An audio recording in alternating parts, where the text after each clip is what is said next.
ಮನೋಬಲ ಯಶಸ್ಸಿನ ಮೂಲ. ವಿದ್ಯಾರ್ಥಿಯ ಜೀವನವೆನ್ನುವುದು ಬದುಕಿನ ಪುಟಗಳಲ್ಲಿ ಸುವರ್ಣಾಕ್ಷರದಲ್ಲಿ ಬರೆದಿಡಬಹುದಾದ ಘಟ್ಟ. ಅಷ್ಟೇನು ಜವಾಬ್ದಾರಿಗಳಿಲ್ಲದೆ, ಹಣದ ಹಿಂದೆ ಹೋಗದೆ, ಸಂಸಾರದ ತಾಪತ್ರಗಳಿಲ್ಲದೆ ಬರಿಯ ಅಧ್ಯಯನಕ್ಕೆ ಮೀಸಲಿಟ್ಟ ಸುಂದರ ಮಜಲು. ಆದರೆ ಈಗ ವಿದ್ಯಾರ್ಥಿಗಳ ಬದುಕು ಸ್ಪರ್ಧಾತ್ಮಕತೆಯ ಕಾರಣಕ್ಕೆ ಒತ್ತಡದಿಂದ ಕೂಡಿದೆ. ಉತ್ತಮ ಕಾಲೇಜು, ಉತ್ತಮ ಅಂಕಗಳು, ಉತ್ತಮ ಭವಿಷ್ಯ ಎಂದು ಓಡುತ್ತಿರುವ ವಿದ್ಯಾರ್ಥಿಗಳು ಮಾನಸಿಕವಾಗಿ ಒತ್ತಡವನ್ನು ಅನುಭವಿಸುತ್ತಿದ್ದಾರೆ. ಕೆಲವೊಮ್ಮೆ ಈ ಒತ್ತಡ ತಾಳಲಾರದೆ ಆತ್ಮಹತ್ಯೆಯಂತಹ ವಿಪರೀತದ ಹಾದಿ ಹಿಡಿಯುತ್ತಿರುವುದು ವಿಷಾದದ ಸಂಗತಿ. ದೈಹಿಕ ಆರೋಗ್ಯವಂತ ಮಾನಸಿಕ ಆರೋಗ್ಯವೂ ಬಹಳ ಮುಖ್ಯ. ದೇಹದಲ್ಲಿ ಏರುಪೇರಾದಾಗ ದೇಹದ ಆರೋಗ್ಯ ಸ್ಥಿತಿಯ ಅರಿವು ನಮಗಾಗುತ್ತದೆ.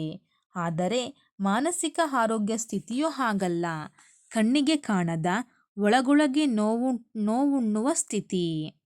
ಮೊದಲನೆಯದಾಗಿ ವಿದ್ಯಾರ್ಥಿಗಳಿಗೆ ಎದುರಾಗುವುದು ಪರೀಕ್ಷೆಯ ಭಯ. ಪರೀಕ್ಷಾ ಕೊಠಡಿಯಲ್ಲಿ ಕುಳಿತು ಪ್ರಶ್ನೆ ಪತ್ರಿಕೆಯ ಪ್ರಶ್ನೆಗಳು ಅರ್ಥವಾಗದೆ, ಉತ್ತರ ತಿಳಿಯದೇ ಇದ್ದಲ್ಲಿ ಬರುವ ಭಯ. ಇದಕ್ಕೆ ಪೋಷಕರ ಅತಿಯಾದ ನಿರೀಕ್ಷೆಯೇ ಕಾರಣ. ಸೋತರೆ ಅವಮಾನವಾಗುತ್ತದೆ ಎಂಬ ಕಾರಣವೂ ಈ ಭಯದ ಹಿಂದೆ ಅಡಗಿದೆ. ಇನ್ನು ಸರಿಯಾದ ಅಂಕಗಳು ಬಾರದೇ ಇದ್ದರೆ ಸಮಾಜದಲ್ಲಿ ಮರ್ಯಾದೆ ದಕ್ಕುವುದಿಲ್ಲ ಎಂಬ ಕಾರಣಕ್ಕೆ ಪೋಷಕರು ಮಕ್ಕಳ ಮೇಲೆ ಬೆಟ್ಟದಷ್ಟು ನಿರೀಕ್ಷೆ ಇಟ್ಟುಕೊಳ್ಳುತ್ತಾರೆ. ನಂತರ ಸಹಪಾಠಿಗಳಿಂದ ಒತ್ತಡ. ತನಗಿಂತ ಹೆಚ್ಚು ಅಂಕ ಸಹಪಾಠಿಗಳಿಗೆ ಬಂದು ಬಿಟ್ಟರೆ ಎಂಬ ಆತಂಕ. ನಾವು ವಿದ್ಯಾರ್ಥಿಗಳಾಗಿದ್ದಾಗ ಓದು, ಬರಹ, ಆಟಗಳಷ್ಟೇ ನಮ್ಮ ಆಲೋಚನೆಯಾಗಿತ್ತು. ಆದರೆ ಇಂದಿನ ಮಕ್ಕಳ ಚಿಂತನೆ ಭವಿಷ್ಯತ್ ಕಾಲದಲ್ಲಿದೆ. ಏನು ಓದಿದರೆ ಯಾವ ಕೆಲಸ ಸಿಕ್ಕಿತು, ಎಷ್ಟು ಸಂಬಳ ಬಂದಿತು, ಸಮಾಜದಲ್ಲಿ ತನ್ನ ಸ್ಥಾನಮಾನ ಹೇಗಿರುತ್ತದೆ, ಇಂಥ ಯೋಚನೆಗಳು ಮಕ್ಕಳ ಬಾಲ್ಯವನ್ನು ಕಿತ್ತುಕೊಳ್ಳುತ್ತಿವೆ.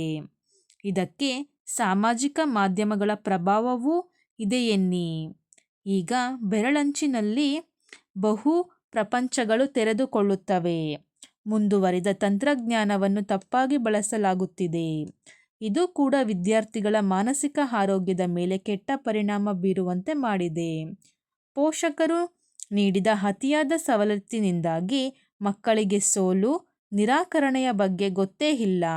ಒಂದೊಮ್ಮೆ ಬದುಕಿನಲ್ಲಿ ಕುಗ್ಗಿದಾಗ ಅದನ್ನು ಹೇಗೆ ಸ್ವೀಕರಿಸಬೇಕು, ಅದರಿಂದ ಹೇಗೆ ಹೊರಬರಬೇಕು ಎಂಬುದನ್ನು ಮಕ್ಕಳಿಗೆ ತಿಳಿಸಿಕೊಡದೆ ಇರುವಂತಹ ಪರಿಸ್ಥಿತಿ ನಿರ್ಮಾಣವಾಗಿದೆ. ಗೂಗಲ್ ಮಾಡಿದಷ್ಟೇ ಸುಲಭವಾಗಿ ಎಲ್ಲವೂ ಸಿಗಬೇಕು ಎಂಬುದು ಇಂದಿನ ವಿದ್ಯಾರ್ಥಿಗಳ ಅಪೇಕ್ಷೆ.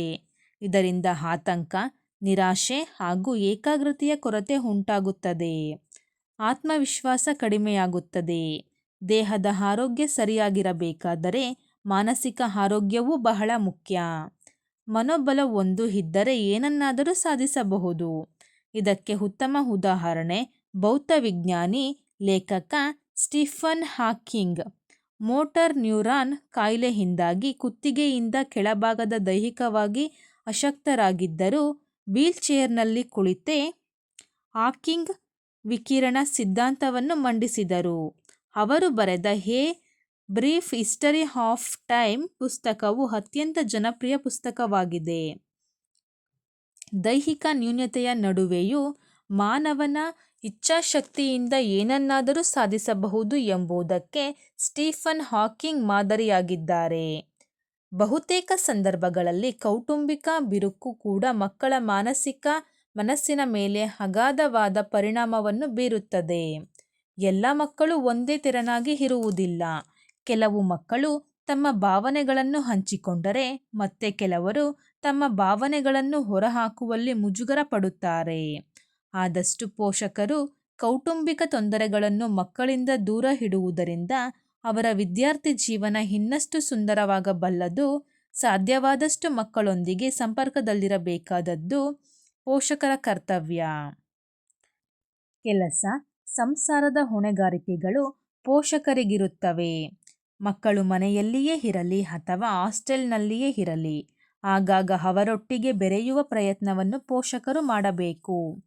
ಕನಿಷ್ಠ ಸಂಭಾಷಣಾ ರೂಪದಲ್ಲಿಯಾದರೂ ಅವರೊಂದಿಗೆ ಕಾಲ ಕಳೆಯಿರಿ.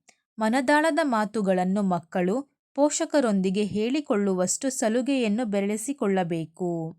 ನಿಮ್ಮೊಂದಿಗೆ ನಾವಿದ್ದೇವೆ ಎಂಬ ಭರವಸೆಯನ್ನು ನೀಡಿ. ಒಂದು ಸಣ್ಣ ಬೆಂಬಲ ಕೂಡ ಒಂದು ದೊಡ್ಡ ಬದಲಾವಣೆಗೆ ಕಾರಣವಾಗಬಹುದು. ಇದು ಅವರ ಆತ್ಮವಿಶ್ವಾಸವನ್ನು ಹೆಚ್ಚಿಸುತ್ತದೆ. ಮಕ್ಕಳಿಗೆ ಕುಟುಂಬದೊಂದಿಗೆ ಸ್ನೇಹಿತರೊಡನೆ ಬೆರೆಯಲು ಅವಕಾಶವನ್ನು ಮಾಡಿಕೊಡಿ. ಮಕ್ಕಳಿಗೆ ಚಿಕ್ಕ ವಯಸ್ಸಿನಿಂದಲೇ ಸಮಯ ನಿರ್ವಹಣೆಯ ಬಗ್ಗೆ ತಿಳಿಸಿಕೊಡಿ. ಓದಲು, ಬರೆಯಲು, ಆಟವಾಡಲು, ಕುಟುಂಬದೊಂದಿಗೆ ಬೆರೆಯಲು ಸಮಯ ಮಾಡಿಕೊಡಿ.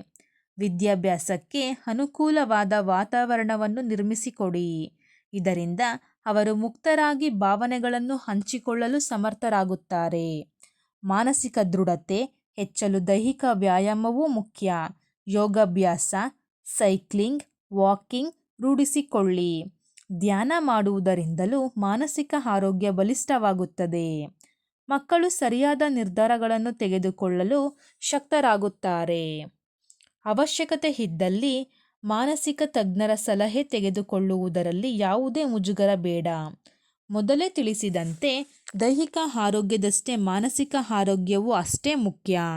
ದೈಹಿಕ ಆರೋಗ್ಯ ಹದಗೆಟ್ಟಾಗ ವೈದ್ಯರ ಬಳಿ ಹೋಗುವ ನಾವು, ಮಾನಸಿಕ ಆರೋಗ್ಯ ಸರಿ ಇಲ್ಲದಾಗ ವೈದ್ಯರ ಬಳಿ ಹೋಗಲು ಹಿಂದೇಟು ಹಾಕುವುದೇಕೆ?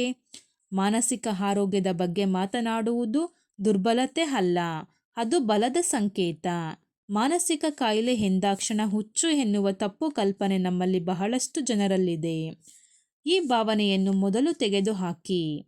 ವಿದ್ಯಾರ್ಥಿಗಳು ಮಾನಸಿಕ ಆರೈಕೆಯನ್ನು ಜನತದಿಂದ ಮಾಡಿಕೊಂಡಲ್ಲಿ ಆರೋಗ್ಯಕರ ಹಾಗೂ ಯಶಸ್ವಿ ಜೀವನವನ್ನು ನಡೆಸಬಹುದು. ಒಳ್ಳೆಯ ಮನಸ್ಸು ಒಳ್ಳೆಯ ಜೀವನಕ್ಕೆ ದಾರಿ ತೋರಿಸುತ್ತದೆ. ವಿದ್ಯಾರ್ಥಿಗಳ ಮಾನಸಿಕ ಆರೋಗ್ಯವನ್ನು ಕಾಪಾಡುವುದು ನಮ್ಮೆಲ್ಲರ ಜವಾಬ್ದಾರಿಯಾಗಿದೆ. ಓದುವುದು ಅವರ ಕರ್ತವ್ಯ. ಅದಕ್ಕೆ ಸರಿಯಾದ ವಾತಾವರಣವನ್ನು ಸೃಷ್ಟಿಸಿಕೊಡುವುದು ನಮ್ಮ ಬದ್ಧತೆ. ಪ್ರೀತಿ, ಬೆಂಬಲ ಹಾಗೂ ಜಾಗೃತಿ ಈ ಮೂರೂ ವಿದ್ಯಾರ್ಥಿಗಳ ಮಾನಸಿಕ ಆರೋಗ್ಯದ ರಕ್ಷಾ ಕವಚಗಳು. ಮನೋಬಲ ಯಶಸ್ಸಿನ ಮೂಲವಾಗಿದೆ.